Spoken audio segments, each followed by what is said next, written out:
Fantasy football for newbies. Yeah. So what is up, everyone? Welcome back to Fantasy Football for Newbies. So today I'm going to be talking about getting started as commissioner. So I have ran a couple of leagues. I have been in other leagues, not as the commissioner, but I have very good information to let you guys on how to run a league successfully. Now, getting started as the commissioner, one of the things that you're going to have to realize is that you're going to have to do a lot of work for free. Basically, that's what you're going to be doing. But if you take the bull by the horns and you really go with it, you can make yourself and all the people in your league have a lot of fun if managed correctly. Now, being as the commissioner, you're going to take a lot of the responsibilities, and that's what makes it fun for the rest of the people, because you take a lot of the responsibilities and the kind of behind the scenes for the fantasy league to run efficiently. Now, you can get help with things. You can ask for donations, like if you throw a pizza party or something, or you have people over and you want to have some beer, whatever.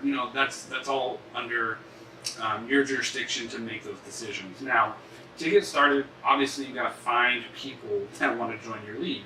You really can't have a one-man league. So I suggest 8 to 10 man is about the right number. I have done 12 and 14 man leagues, and they are crazy. Also crazy difficult. So if you're starting out, you want to limit to 8 to 10 people. I would say 10 is probably the sweet spot for any type of league.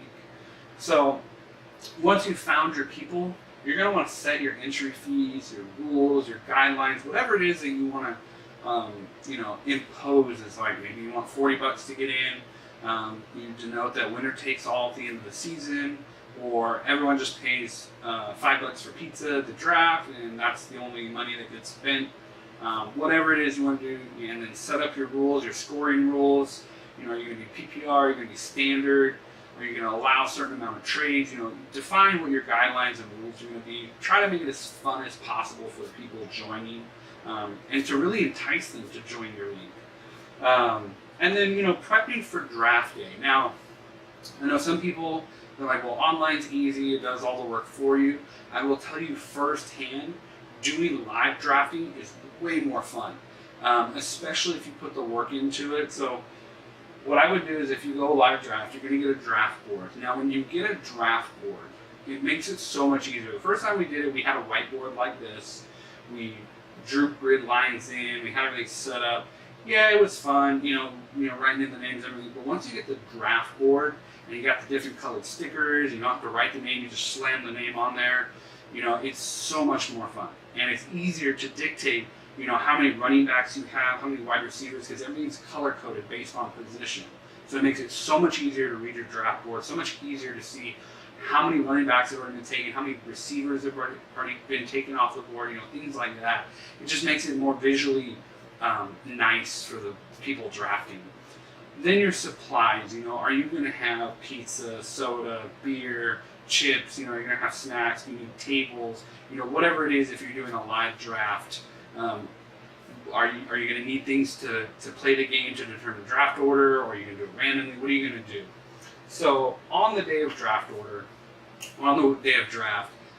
the best thing to do is determine the draft order as random as possible. Now, you can pull names out of a hat. You can do, one of the things we used to do is we would take 12 cups, we would print out numbers, and we'd put a number on the bottom of every cup, randomize it up, and then we would do basically beer pong, throw in the ball. We'd call people up randomly. So you already have the random aspect of calling people out of a hat to come up and then shoot at a random cup. And then they would, it took out the element of somebody rigging pulling the name out, So, and then they randomly got a cup number, and then at the end, everyone revealed their cup number, and that's the draft order that they were. It's a really easy, really simple way to determine random draft order. Then the other thing we would do is draft penalties. The first year we did it, we had a giant blockhead that somebody would wear. They were the draft blockhead. The second year we did it, we had, I want to say it was a dress with a tiara and a sash that said Draft Diva. And then the third year, we had a hula hoop skirt with coconut bra and a lei. You know, it was really funny. So the point was, is if somebody drafted somebody that was already taken, or they showed up late or something like that, they got the draft penalty until someone else messed up. So really, if one person messes up, they could wear it the entire draft. Or you can have like one year, I think it was the draft Evo year, we have the dress just shifting everywhere, you know. So it's just a matter of what you want to do for fun. Do you want to put a silly hat? You know, anything fun. It just adds another element to the live draft to make people more aware, to make people have more fun, take pictures, you know, just have fun. That's basically your goal besides winning, is having fun. Last thing you want to do is, if you do an offline draft, as the commissioner, you want to make sure that you submit the offline draft, because it will not do it for you unless you go online and actually input all the results. Once you've done the prepping, the drafting, everything else, after that your life becomes so much easier, because all you got to do is show up and beat everyone else, manage your team, and make sure nobody gets in fist fights. Yeah, I don't know. Maybe that happens in your league or another league you've heard of. Basically, all you got to do is just manage the league. If people have problems with trades, or something's not working right when they're trying to switch players out, or even sometimes they'll call you and be like, "Hey, dude, I can't get online right now. Can you change these 2 players for me?" And before the start of the game, and you get on, you move it for them. With power comes responsibility. So you do have to manage the league. You do have to take care of things. But trust me, it's so fun. It's so rewarding. And if you get to win, then they all accuse you of cheating, and you get to have fun beating them all anyways. So I'm just kidding. They don't accuse you of that. But anyways, being a commissioner, it's a thankless job. But if you do it right, everyone has fun, and that's really the most important part. So that's what I got for you guys in this video. Stay tuned for the other videos and check them out.